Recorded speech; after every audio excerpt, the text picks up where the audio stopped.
오늘은 제가 PPT를 준비를 못했어요. 사무엘상 성경을 좀 찾을게요. 사무엘상 30장.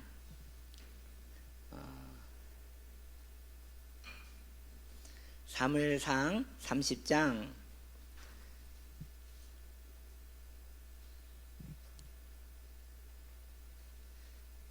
11절 12절 말씀입니다. 찾으셨어요? 네. 찾으셨어요? 네. 자, 그러면 우리 함께 봉독합니다. 무리가 들에서 애굽 사람 하나를 만나 그를 다윗에게로 데려다가 떡을 주어 먹게 하며 물을 마시게 하고 그에게 무화과 뭉치에서 뗀 떡이 건포도 2송이를 주었으니 그가 밤낮 사흘 동안 떡도 먹지 못하였음이라. 그가 먹고 정신을 차리매. 아멘. 오늘 말씀의 제목은 구원과 심판입니다. 구원과 심판.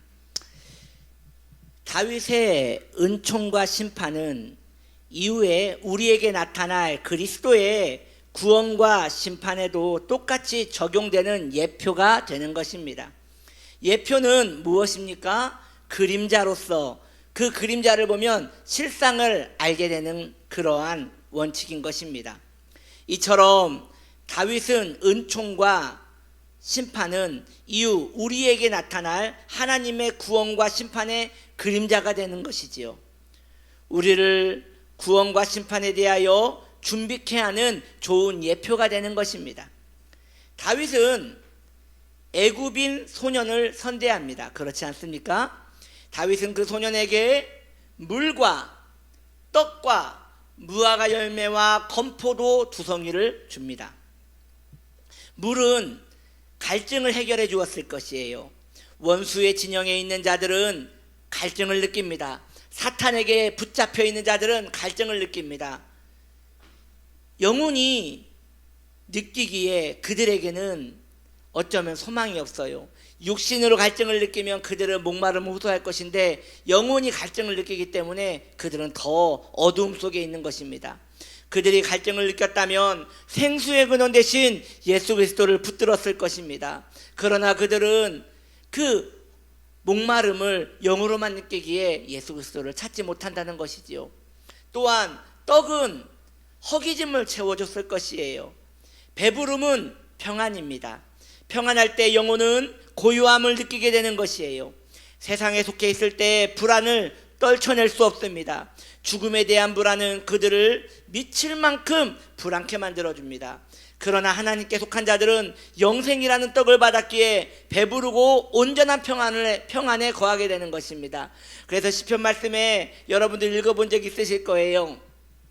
내가 평안한데 아이가 어미의 젖을 먹고 막 뗀 것 같이 평안하다라고 말하고 있습니다.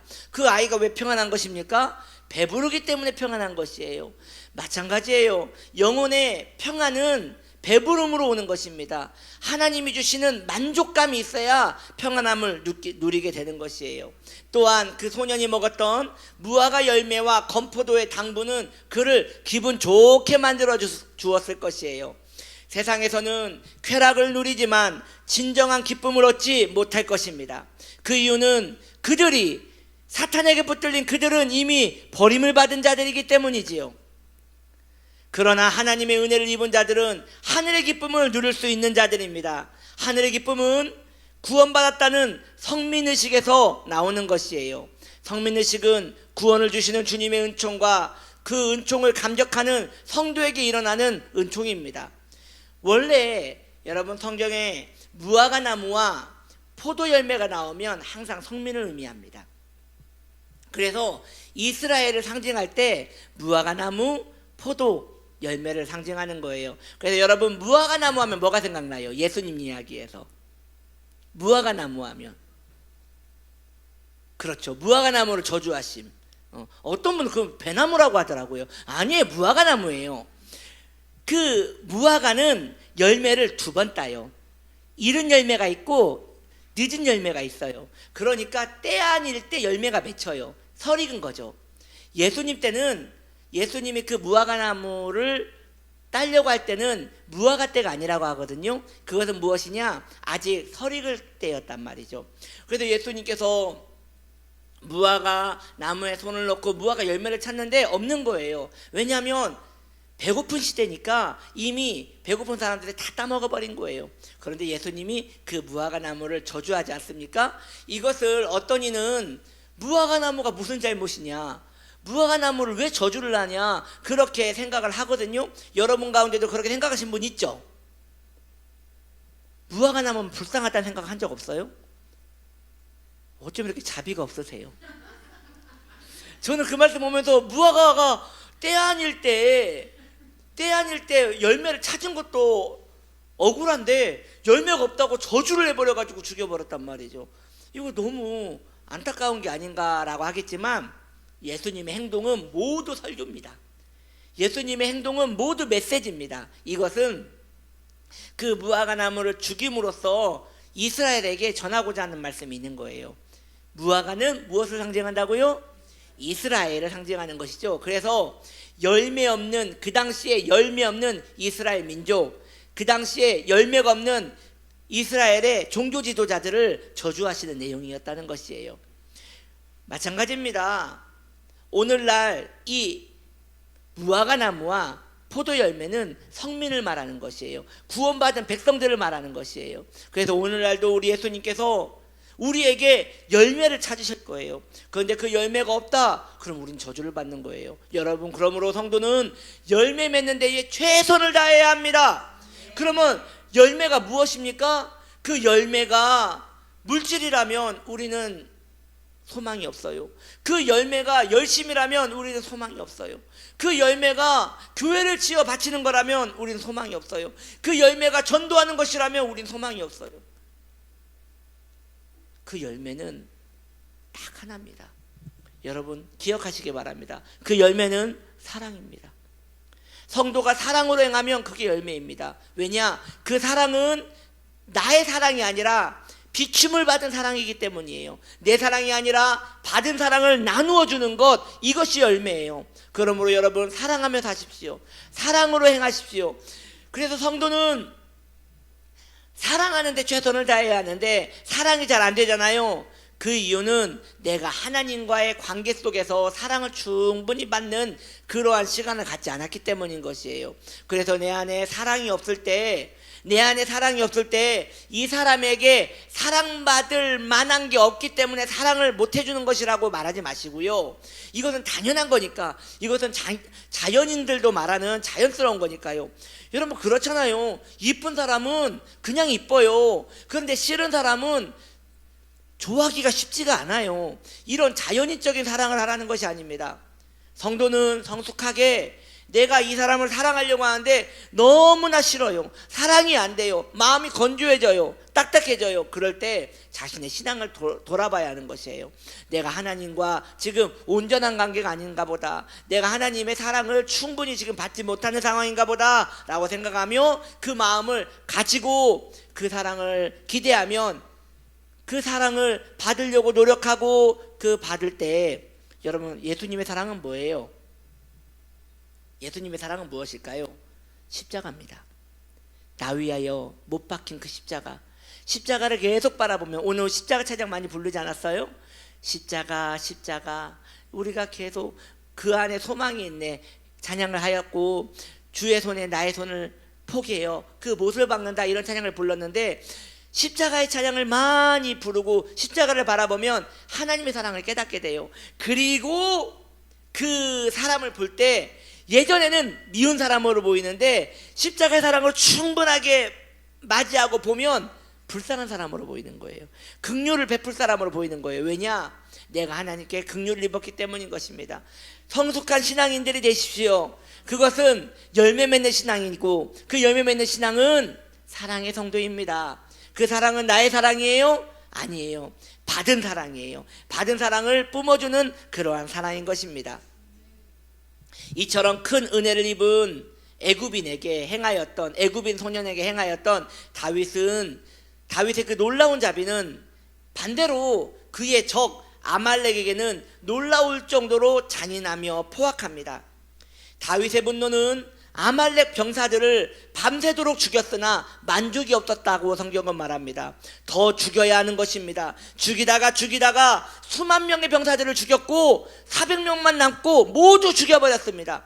그 진노가 얼마나 크던지, 그 애굽이 병사에게 베풀었던 사랑이 한없이 크듯이 이 아말렉 병사 원수들에 대한 진노는 한없이 큰 것입니다. 사탄에게 건짐을 받아 하나님의 백성이 된 자들은 베풀어 주시는 하나님의 사랑을 보십시오. 조건도 없고 한없이 사랑만 해주십니다. 마찬가지로 결국 하나님께 돌아오지 못하고 사탄의 진영에 계속 머물러 있는 인간들에게는 하나님의 분노가 하염없이 부어지는 것입니다. 그러면 여러분, 하나님의 그 분노, 그것을 우리는 탓하면 안 됩니다. 하나님의 그 분노, 그것에 대하여 우리는 하나님의 사랑이 없으십니다 라고 말하면 안 됩니다. 왜냐하면 하나님의 사랑은 이미 우리에게 충분히 보여졌기 때문입니다. 지금 그들에게 심판이 내려지지 않는 이유는, 하나님을 따르지 않고 하나님께 오지 않는 그들에게 아직도 심판이 내려지지 않는 이유는 그렇게 보여질 뿐, 사실은 그 진노가 그들의 머리 위에 계속 쌓여가고 있는 것이에요. 하나님께서 그동안 그들에게 고통을 주시기 위하여 준비하셨던 엄청난 분노를 때가 될 때에, 그게 본물이 터지듯 홍수에 그 뚝방이 팍 하고 터지듯 그 진노가 죄인들에게 쏟아질 때는 하염없이 끝도 없이 부어지는 것이에요. 이제는 싸울 여력도 없는 그들에게 부어지고 계속 그 진노가 부어지는 것입니다. 당하는 그들은 이제 충분한 고난을 당했다고 생각하겠으나, 이제 하나님이여 그만 내려주소서, 나는 충분히 심판을 받지 않았습니까? 라고 하겠으나, 하나님은 그들을 향하여 그렇게 말할 것입니다. 아직 시작도 하지 않았느니라. 아직 시작도 하지 않았느니라. 그러면서 계속 진노가 부어질 것입니다. 우리는 하염없이 성도들에게 내려주시는 그 자비, 그러나 성도가 아닌 불신자에게 하염없이 부어지기 위하여 예비된 그 진노, 이러한 이야기를 들으면서 이 진리 앞에서, 여러분 이 진리를 믿으십니까? 성도의 소망은 이 진리에 있습니다. 이 진리 앞에서 우리가 깨달아야 할 말이 있는 것이에요. 하나님이 그의 백성에게는 한없이 자비로우시고 반대편의 원수의 진영에는 끝없이 탄압하신다는 그 진리 앞에서 우리가 깨달아야 할 것이 있습니다. 첫째로, 우리에게 미친 놀라운 자비를 생각하셔야 합니다. 우리에게 다가온 이 자비를 생각하십시오. 웬 말인가 웬 은혜인가 알 수 없는 사랑입니다. 하나님이 죄인된 그의 백성을 무엇을 보고 사랑하시기로 결정하셨는지 알 수가 없습니다. 우리는 죽다 살아난 사람들입니다. 이 죽음은 영원한 죽음을 말하는 것이니, 영원한 죽음에서 건짐을 받은 것이 바로 우리인 것입니다. 그러하기에 우리의 삶도 늘 죽음을 묵상하며 살아야 합니다. 죽음을 묵상함이란 우리가 받은 기쁨을 더 크게 만드는 재료가 될 것이에요. 우리의 삶에 크고 작은 고난이 있더라도 우리에게 일어난 이 큰 구원의 은총을 생각한다면 영원히 감사하며 살고도 남을 재료가 될 것입니다. 여러분들도 아마 들어보신 적이 있을 것이에요. 옛날 부흥 강사님들이 종종 이야기하던 예화 중에 이런 예화가 있었어요. 지금 이야기를 제가 해드릴 텐데 들어보지 못했다 하신 분들은 부흥에 많이 쫓아다니신 분 아니에요. 부흥에 쫓아다니신데 한가닥 하신 분들은 다 이 이야기 압니다. 왜냐? 제가 이 이야기를 여러 부흥 강사님들한테 들었거든요. 그러니까 이것은 많이 회자되는 부흥 강사의 예화예요. 무슨 이야기냐? 6.25 시대 때 있었던 일이에요. 한 남성이요, 예수 믿는 아내를 핍박하였답니다. 이 모질고 악한 남성은 술만 먹으면 아주 못된 버릇이 있는데 그 아내를 두들겨 패다가 나중에는 그 분을 이기지 못하고 머리채를 잡고 그 새벽에 소리를 고래고래 지르며 동네를 끄집고 다니는 것이에요. 조리돌림을 하는 것이에요. 그런데요, 그 여인은 반항도 하지 않고 끌려다니면서 눈물을 흘리면서 떨리는 목소리로 늘 같은 찬양을 불렀다고 합니다. 찬송가 338장을 불렀대요.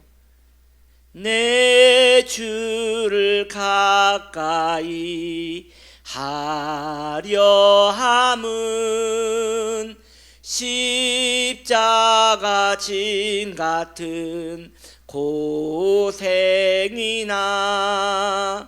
내 일생 소원은 늘 찬송하면서 주께 더 나아가기 원합니다. 이 찬양을 끌려다니면서 계속 부르는 것이에요. 그러다가 북한의 침공으로 6.25 전쟁이 일어났습니다. 남편은 강제징용되어 북한 측 군인이 되었대요. 이후에 인천 상륙작전에 성공한 연합군이 북한의 포로들을 잡았는데 거기에 그 남편도 같이 붙잡힌 거예요. 이제 처형만 기다리고 있을 때 그 북한 측 같이 있는 포로들 가운데 한 명이 그 얘기를 하는 거예요. 저 미군들은 기독교인들이 많다더라. 그래서 예수 믿는다고 하면 살려주기도 한다더라. 그러면서 그 이야기한 사람이 손을 번쩍 들면서 나 예수 믿는 사람이요 라고 얘기를 하는 것이에요. 그러니까 그 미군이 크리스찬이냐고, 그러면 찬양을 한 곡 불러보라고 그랬더니 그 손을 드신 분이 찬양을 부르는 것이에요. 지금까지 지내온 것 이제 주의 은혜라, 이렇게 멋지게 그 찬양을 부르는 거예요. 그러니까 예수 믿었던 사람인 거예요. 그러니까 미군이 그레이트 하면서 저쪽으로 가라고 살려주는 그 존으로, 세이프 존으로 보내주는 거예요. 이 남편도 너무 살고 싶으니까 일단 손을 들었어요. 나도 예수 믿는 사람이요. 그러니까 미군이 그러냐고, 그러면 찬양 한 곡 불러보라고. 그런데 아는 찬양이라고는 아내를 끌고 다녔을 때 불렀던 그 찬양. 근데 문제는 가사가 생각이 나지 않아요. 음만 생각나요. 왜냐면 그 가사야 그 기억이 날 리가 없죠. 그래서 그 음에다가 일단 노래를 불렀대요. 하나님 하나님 살려주세요.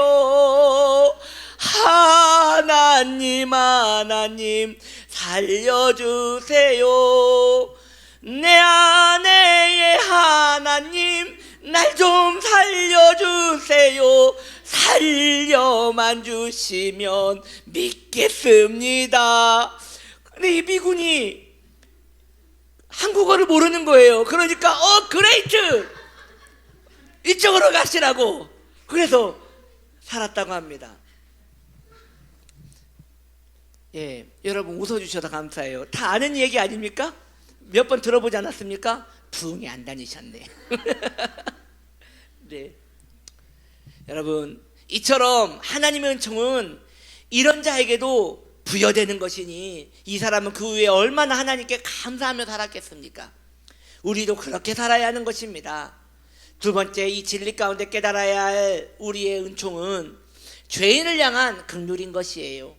우리는 구사일생으로 구원을 받았지만 여전히 하나님의 택함을 받지 못하고 사탄의 그늘 아래 있는 사람들은 그들에게는 지옥이 예비되어져 있습니다.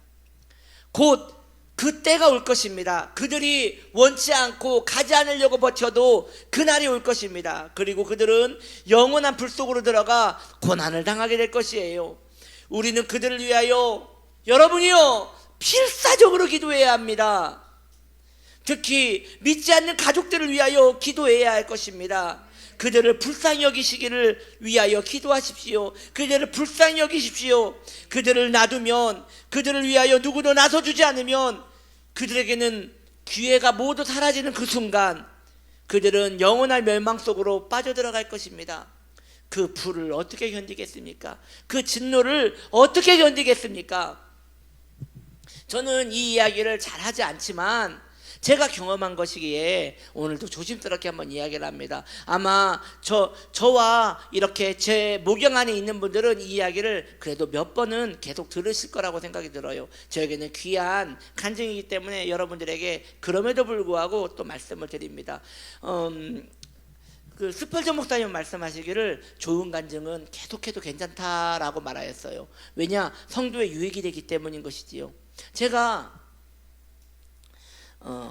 하나님의 은혜로 이렇게 하나님의 그 영적인 세계를 잠깐 체험한 적이 있었어요. 무슨 이야기냐? 그날도 이렇게 잠을 자려고 하는데, 방에서 잠을 자려고 하는데 그 저녁에 잠이 오질 않는 거예요. 그날 저녁에 잠이 오질 않는 거예요. 그래서 이리저리 저리저 왜 이렇게 잠이 오지 않을까 하고 고통하고 있었는데, 그때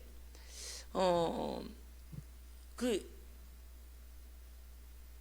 이상한 냄새가 코에서 나는 거예요. 자고 있는데. 여러분 유황 냄새 아시아요? 그 성냥을 탁 끼면 코를 콕 찌른 그 냄새가 나는 거예요. 그래서 너무 두려워서 이렇게 다 일어났어요. 일어났는데 그래서 하나님께 계속 기도했죠. 하나님, 왜 이렇게 잠이 오지 않습니까? 도대체 저에게 하실 말씀이 있습니까? 라고 말했더니 그때 하나님께서 저에게 말씀하셨어요. 너 이렇게 계속 신앙생활하면 지옥 간다. 저에게 이렇게 말씀하셨어요. 너 이렇게 계속 잘못 신앙생활하면 지옥 간다. 그날 나를 꼬박 샜어요. 잠을 한숨도 못 자고. 그리고 그 다음날 또 잠자리에 들려고 하는데 또 잠이 안 오는 거예요. 무서운 거예요. 그래서 그때는 기도를 안 했어요. 왜냐하면 또 지옥 간다고 하실까봐 그냥 그 이불을 머리에 뒤집어 쓰고 막 자려고 노력을 했어요. 근데 그날도 똑같이 그 유황 냄새가 코를 콱 찌르는 거예요. 너무 무서워서 불이 났나고 또 벌떡 일어났더니 그때 하나님께서 잠깐 환상을 확 열어주셨는데, 한 사람이 앞에 있어요. 뜨거운 불 속에서 한 사람이 고함을 비명을 지르면서 불에 막 타면서 죽어가고 있는데, 이 불이 화력이 얼마나 센지 뼈가 터지는 거예요. 뼈가 탁탁 터지는 거예요. 그 사람이 고통스러워서 소리를 막 지르는데 그 소리가 그냥 제가 흉내를 못 내겠어요. 막 하는데 그 순간 환상이 확 열렸다가 환상이 확 닫혔어요. 제가 나를 또 한숨도 못 자고 벌벌벌 떨면서 그날을 보냈습니다. 제가 그때 깨달은 것이 그때 제가 하나님께 회심을 다시 한번 구했던 것 같아요. 그래서 그때 생각에 그때까지 회심을 안 했었나라는 생각도 해봐요. 하나님께 살려달라고, 나를 구원해달라고 얼마나 기도했는지 몰라요. 여러분, 지옥이 있습니다. 여러분, 지옥이 있습니다. 제가 본 그곳이 있습니다. 저는 그곳에 가지 않기 위하여 예수를 믿고 회심하고 하나님께 귀의하였습니다. 그런데 우리의 가족들이 예수를 믿지 않는다면 그 가족은 틀림없이 거기 갑니다. 그 시간은 하나님이 저에게 보여주신 것은 잠깐 보여주고 멈춘 거였지만 사실 그곳은 멈추지 않는 불 속입니다. 그 불이 정말 강력한 불입니다. 그 불에서 죽지도 않고 영원히 고통을 받을 것입니다. 말씀을 마치려 합니다. 여러분, 구원에 감사하십시오.